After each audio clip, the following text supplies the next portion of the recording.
entertaining and informative. The Live by Design Inspiration Radio, brought to you by lbsuccess.com. This is your weekly show that leaves you motivated and ready to take action so you can create the life and business of your dreams. Now, here's your host, Nancy Gathesha. Welcome to Live by Design Radio. It's another great day to take your life and your business to the next level. Today, we are talking about how to design a business that serves you and a business that you don't feel like is holding you on a chain. And if you're a business owner or an entrepreneur, I'm sure you're familiar with having so many things to do and sometimes just not knowing, are you working on building your business or are you working on maintaining your business? And today we have an amazing guest who's going to help us with exactly this challenge, which I believe every business owner has had to deal with, is dealing with, or is going to deal with in the future. Because as your business grows, then there's also more to do, and there's only one person, so what to do? What are the options? And I'd like to introduce our beautiful guest, Darlene Victoria Gonzalez. Oh, I'm excited to be here, and I loved your intro. I just feel inspired about business already, so thank you for having me. Welcome to the show. I believe you're really going to help many of us business owners. So you're a digital marketing support virtual assistant. You're also a podcast producer. What else do you do? I also have a shop on Etsy, so I manage and create items on an Etsy shop. And I'm also a photographer, so I have my hands in many different things. I'm a creative at heart, and I think that probably shows in the services and business items that I take part in. Oh, right. Many business owners are creatives, and that's one of the reasons why we choose to, leave the job and do our own stuff. Tell us about your background, Darlene. Before the digital world, what were you doing before that? Yeah, so before the digital world, way back in 2001, I went to technical school and became a web designer. I learned everything that I would need to know for web design. I finished school, and I actually ended up working for a nonprofit organization, and I ended up managing the office, and that included doing web design, updating their websites, handling their newsletters, not how you would think about now, using MailChimp or online services. It was the good old-fashioned paper newsletter where you would set it all up in Publisher and then send it to the printer and have thousands of copies mailed out to the customers. So that was a lot of where I honed my skills for what I do now in my business as a digital marketing assistant. That was really the groundwork, or the foundation, I should say, to where I am now. Right. What do you sell on Etsy? I'm curious about that. Well, in addition to all of my business, I am a runner. I started running in 2013. So I wanted to create a product that would resonate with runners, and it's a keychain. I make customized keychains. So a lot of times runners will finish their races, but there's only a handful of people that actually get awards or what they like to call bling. So the medals. So I created a keychain that people can buy to celebrate their victory. So even if they come in almost last or close to last, they can still get this keychain with the distance they ran as well as the date of their race and have it as a keepsake for their personal victory. So I decided to create my store around that. That's a brilliant idea, acknowledging the wins and the successes, even if you're not one of the first ones. That's awesome. Exactly. Now, as you're talking, I'm just thinking, then you completely identify with business owners overwhelmed because you're a creative person and you have a lot of things going. If I may ask, you're a virtual assistant. You help other businesses, with their newsletters, their website maintenance, their social media, their podcasting. Who helps you? That's a good question. I actually, for the last several months, about the last 3 or 4 months, I've been mentoring a childhood friend of mine. We were best friends pretty much since birth because our parents have been best friends for over 40 years. And we reconnected couple years ago, and she said, I want to work at home and I want my own business like you. And so I've been mentoring her, and she's been my VA as well. So I finally have someone where I can give some of the things off of my plate and ask her to help me out. So I have my own VA, and periodically over the years I've had VAs help me, especially with my podcasting tasks. I've had virtual assistants help me with guest coordination and research, because as a creative, you want to just focus on that creative process, and having a virtual assistant to help with those tasks that you may not like or you just are always procrastinating around, it's super helpful. Let's pick up on that. What are the common misconceptions that business owners have about working with a virtual assistant? Right. There's misconceptions and then there's concerns. So I'll take one misconception and, well, not really a misconception. It's more of, well, can't I just hire an employee? Wouldn't that, be more beneficial to me in my business? Well, sure, you can definitely do that. But with an employee, you're paying for vacation, time off, the time it takes to train the employee, as well as their taxes. And the difference between an employee and a virtual assistant is that a virtual assistant isn't an employee. They're a business owner just like you, and they're partnering with you and hone in on a very specific area of your business, their area of expertise, and they help you focus on that. And in terms of, a VA not being an employee, they have their own taxes to pay. They can focus specifically on your tasks. And they're highly skilled professionals, so it's not like a task-oriented assistant. They're someone that you can look to for a highly skilled area of service. I like the way you said task-oriented assistant, because many people, or even including myself, are pretty ignorant. I just learned about virtual assistants like maybe about 2 years ago. As you mentioned earlier, when I got into podcasting, like editing or, just social media posting. And, I found like some of those tasks, as you said, they could be tasks, but again, you want to get a professional person to do it. Otherwise, you think I might as well do it myself. Right. And so most of us think, okay, a VA is just someone who does those things that I don't like to do, like maybe looking for beautiful stock images or contacting potential guests. And I like the way you said that they are highly skilled, or they are professionals, which brings us to the next question, Darlene. What inspired you actually to become a virtual assistant or a digital media virtual assistant? Because, it's not just virtual assistant. You focus on that digital media niche. Right. So there's two parts to that. The first was becoming a VA. I thought I had this grand idea that I was going to work from home and offer services as an administrative assistant, and lo and behold, I found out that there's a whole industry already out there. So that's always kind of makes me giggle to myself, like how self-consumed I was thinking I had this grand idea. But then to focus on the digital media area, in 2008, when I launched my business, you wouldn't know it talking to me and as a podcaster, but I'm a shy person by nature. So shy or not, when you have a business and it's a service-oriented business, it's sometimes difficult to market yourself. You feel a little uncomfortable and feel salesman-like, and it's hard to say, hey, look at me, this is my services. So I needed a unique way to market myself. And so I started podcasting. I said, this is a way where it takes the limelight off of me in terms of saying, hey, this is what I do.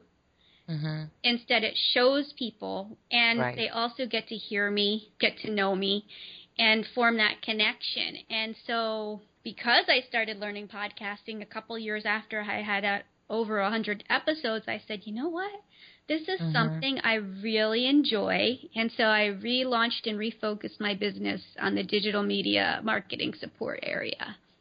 I like the way you said, you're a shy person. I think, well, I'm not shy, but maybe introverted. I think a lot of podcasters are introverted because we can hide behind, our microphones and as you said, show, not tell, give value to other people without feeling, as you said, really salesy and kind of icky. Right. I was listening to some of your podcasts, and the one that you stopped, why did you actually pod feed? Why did you stop that particular one? I felt like I shared everything that I can about virtual assisting, And at that time, too, in my business was growing, and I just was finding less time to focus on that podcast as I wanted. And when I'm doing a podcast, I throw my whole soul and self into it, and I wasn't giving the effort that I know I should have been. So I felt rather than be producing episodes that were subpar and that wouldn't be doing a service to my listeners, I felt leave on a high note. And so that's why I ended that particular podcast. That's a good idea. Okay. I'll keep that at the back of my mind. Yeah, I mean, I struggled with that decision, and I was on hiatus for a couple months, and then I would come back, and I kept putting it off, and finally I said I need to make a decision. Okay. Somebody else who I recently interviewed, Nicole Baldino, they do the 100 MBA show, and they have a show every single day. And I was fascinated at how they keep that going. I think they recently did their 600 show, and they started a second one about webinars. And when I interviewed, I had to ask her, how do you do that? Because as a podcast that it takes time, the editing, the recording, the whole thing. It is some work. It's a lot of fun, but it's a brilliant business building strategy. And she advised, they did their second podcast, and what they did was they just did some episodes, like a season, like 50 episodes, and then stop it at that, and then look, are we going to have season 2? And that is something I've been considering, because I think when you own your creativity, then you don't have to feel like it's a setback. Just find ways to work around it. Exactly. Back to how you help entrepreneurs and business owners, what would you say, working with your clients, what are the top 3 challenges that we business owners have as far as digital or online content is concerned? Yeah, so one is definitely focus. I mean, we're kind of talking a lot about that already, like having the focus for a particular area of our business. So let's take blog writing once a week. Having that focus of mind to do that actual blog post. I spend a lot of time checking in with my clients saying, hey, how's the blog post going? Or, do you need help with this? When do you think I can expect the blog post?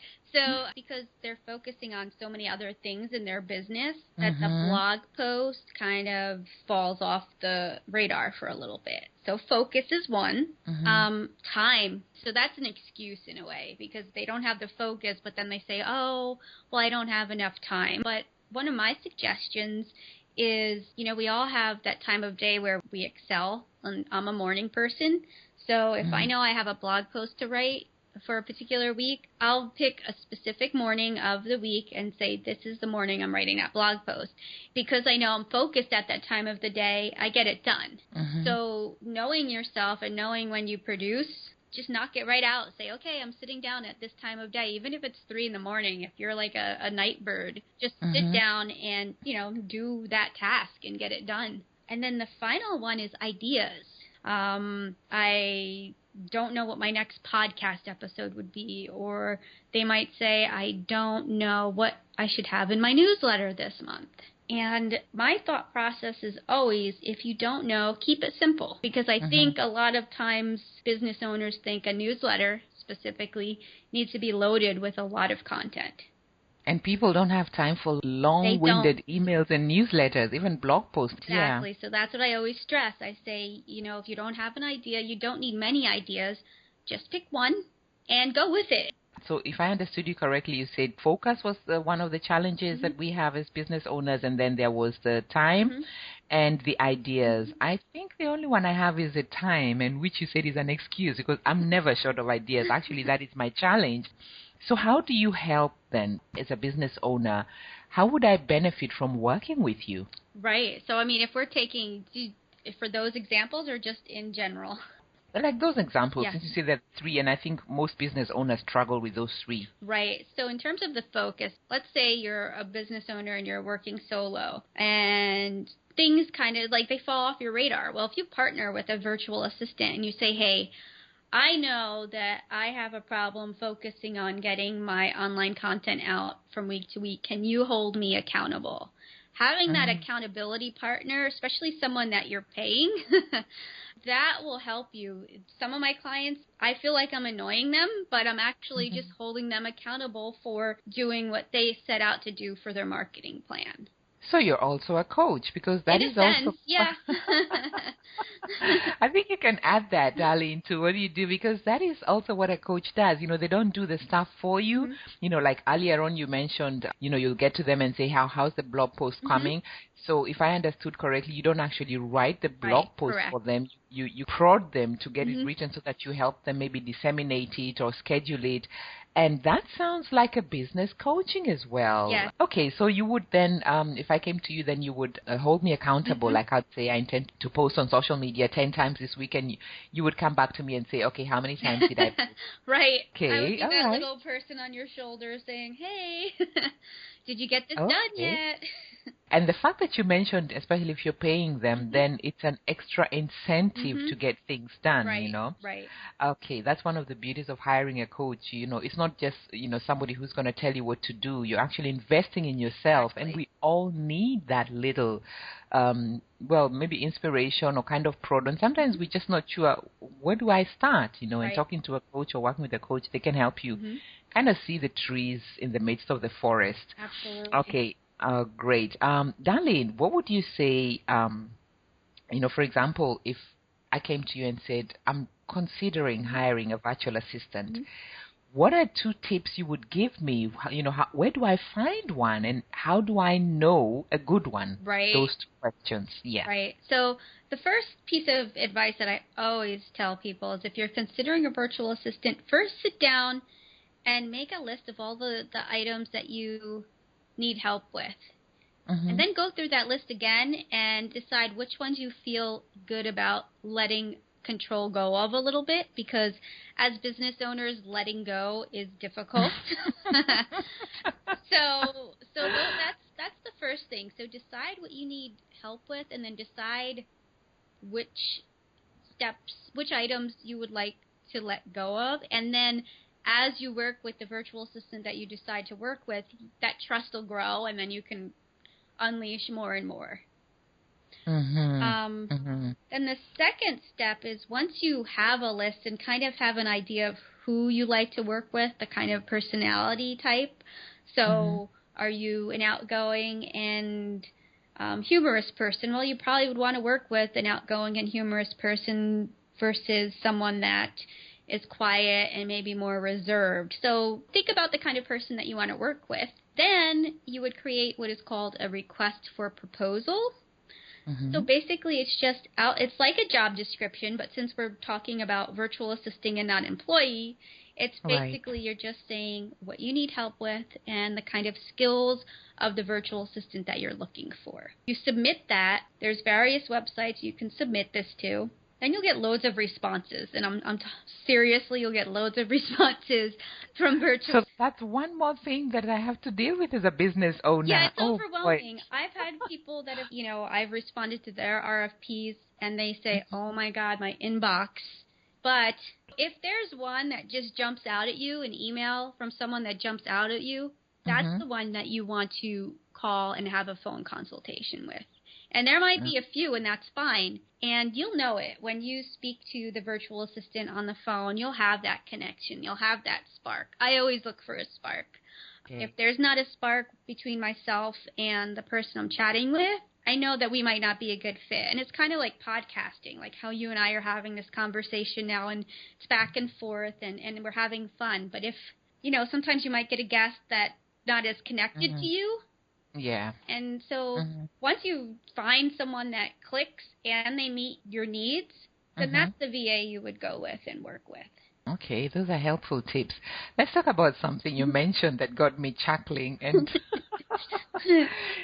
business owners and control. It's not a secret that many of us business owners, we're either control freaks or we're perfectionists. I guess it's one of the reasons why we're not employed by somebody, why we work for ourselves, because we want to do things our way, Frank Sinatra. Now, have you had to deal with clients who maybe were absolute perfectionists or control freaks? None that I can think of, but I think that comes down to the selection process between, as a virtual assistant, who you want to work with versus who your client wants to work with. So I think that comes into play. For me, I hone in on the people that are organized, know their business, and know what specific needs they need help with. And so that whole control and giving work over to me issue does not exist because they're coming to me for that specific service. Yeah. Right. What about the perfectionism? I'll be honest, one of the challenges that I had or maybe still have as far as podcasting, like handing the editing away was that perfectionist streak, which I didn't really realize that I had. I mean, I kind of like to do things also spontaneously, and sometimes I think, okay, good enough is good enough. Let's put it out there. Done is better than perfect. Right. But sometimes I find that creeping up, where I'm thinking it's not about perfectionism. It's about just having a spirit of excellence. So what would you recommend a business owner that might be listening to you right now and they're thinking, yeah, Darlene, but if I engage a virtual assistant, how can I be sure that they're doing it as well as I would do? Right. What would be your tip for somebody who might be listening and they're thinking, okay, I'm not a control freak and don't call me a perfectionist. Let's just say I have a high standard. Right. Well, there's two parts to that. The first is that it's the results that matter. So it's possible that you might have a specific process and the virtual assistant might have another, but as long as the results come out the same, then I don't think you need to hone in on this is my process and this is what works. If what the virtual assistant is doing differs a little, but the results are exactly the same, then feel okay in that and go with it. The second is nobody's perfect. So you might be shocked someone will do something and it might be better than what you did and go, oh exactly. Wow. I didn't know what I was missing. Very humbling. Yeah. Yeah. But I think it comes down to if you're going to work with someone, you have to have more than some trust in them. And so I think it always comes back to that connection and picking the right person that you want to work with for you and your business. And if something comes back and it's not, if it's a really crummy job, don't just grin and bear it. You can say, hey, in a very nice way, these weren't the results that I was looking for. Would you be able to do it again? And I think that's also something that you should bring up in your phone consultation to start. Say, what would happen if you provided service to me and I got this document back and it wasn't up to par? Do you allow revisions? What's your policy? So that's a question, a conversation that should come up before the work even starts. Oh, brilliant. Thank you.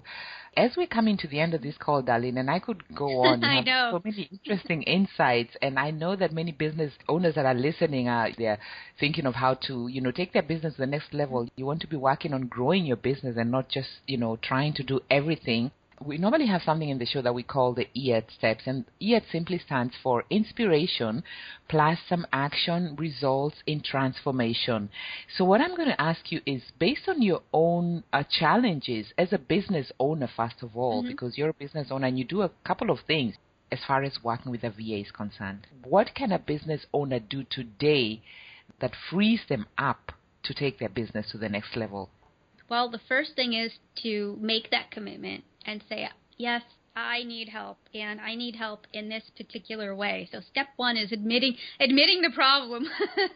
And then the second step is determining where you need help. So if you need help implementing marketing, if you need help with social media, if you need help, honing in on where you need help. Right. And then finally going online and starting your research on how and where you can get that help. Basically, you first have to commit, because a lot of times you shuffle your feet, and I've done it myself.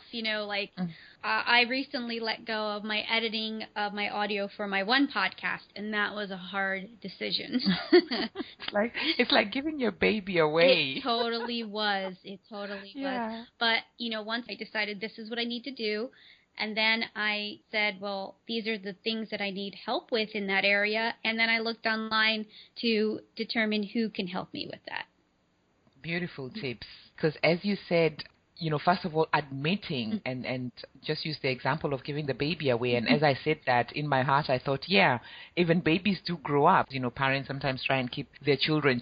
And in business, the same. As it grows, we have to let go of some things so that we can take on other things. Darlene, where can people find you? We want to work with you. Need help. Absolutely. The best place where you can find all my contact information is darlenevictoria.com. Okay, we'll have that on the show notes. And what is your favorite social media? I always like to put at least one or two social media platforms in the show notes. Where do you like to hang out most? I like to hang out most for business-wise on Twitter. So what's your Twitter handle? It's Darlene Victoria. So I'll have that in the show notes as well. And I think you mentioned you might have something for listeners that will... not just listeners, for us business owners that are struggling with overwhelm and, more things to do than we have the time and the focus and the just the capacity to do. What was that again? Right. So, when you're sitting down and making your list of things that a VA can help you with, you might be struggling and go, well, I really don't know. I just know I need help. I'm going to share with you and let you, you can provide it, a link to your listeners. It's 50 ways that you can work with a virtual assistant. So it's a document that'll just get your creative juices flowing and kind of say, oh, this is what I can allow, have my virtual assistant do for me. Awesome. Love it. That's really great. I'm really enjoying this conversation because you're coming from a place of a business owner, first of all, so you have the experience and working with other business owners, when they come to you, it's like, so many things are happening online, so many things are happening digital, and we get overwhelmed with that. I mean, I was just looking at my website the other night. I thought, okay, Facebook, Twitter, Instagram, Google+, LinkedIn, Pinterest, I got to decide on maybe 2 or 3 and just focus on those. And maybe a virtual assistant can actually help me take care of that. So maybe I don't have to choose so much. I can focus on 2 or 4, but not have to do that myself. So right. On my Inspired Entrepreneur's Guide podcast, there's one about social media, and the lady that I spoke with, Janet Fouts, said, you don't have to be on all of the social channels. Choose the ones that you are most comfortable with. So you're saying Google Plus and Twitter, but just pick the ones that you enjoy. Like how you said you'd like to share the social media account of your guests, the ones they most enjoy. That's the same for you and on all of us and myself. Just pick the ones that you enjoy and where your people hang out, and don't worry about the rest. Right. It's big net fishing. I'll be everywhere. The way I deal with that was I thought, okay, technically your potential clients are all over, right? They're all over the internet, depending on what you're doing. So what I did is I thought, okay, just be on 1 or 2, but still have profiles and have, something like that disseminates to the other ones without necessarily being very active there. So you are visible, but you're not trying to be at all parties at the same time. Yeah. Yeah, and it's hard. You can't be at all parties at the same time. Can you imagine? Exactly. You wouldn't make any real connections, It's going to be very, very shallow kind of party-going person. Oh, brilliant. Oh, Darlene, this has been really so much fun. Thank you so much for your sharing your wisdom and your brilliant ideas. We really need that as business owners. And I'd like to wish you all well with your new VA, your digital media marketing assistant who also has one. Maybe you can even start a business like that where you just coordinate virtual assistants, because you sound like a very multi-talented person. You're very patient. I could hear that. You're very professional, and sometimes we have to kind of multiply ourselves to better serve other people. But you know that better than I do. But we're going back to the whole control thing. I don't know if I'd be able to do the multi-VA business. Okay. I like that. You're honest with yourself. Yep. Well, again, thank you so very much, darling. This has been a brilliant talking to you, and we appreciate your time. And I guess we'll catch up on the interwebs. Yes, thank you so much for having me. This has been a lot of fun, and I really appreciate that you invited me to your show. God bless you. You too. For more inspiration and the resources mentioned on this show, visit www.lbsuccess.com today.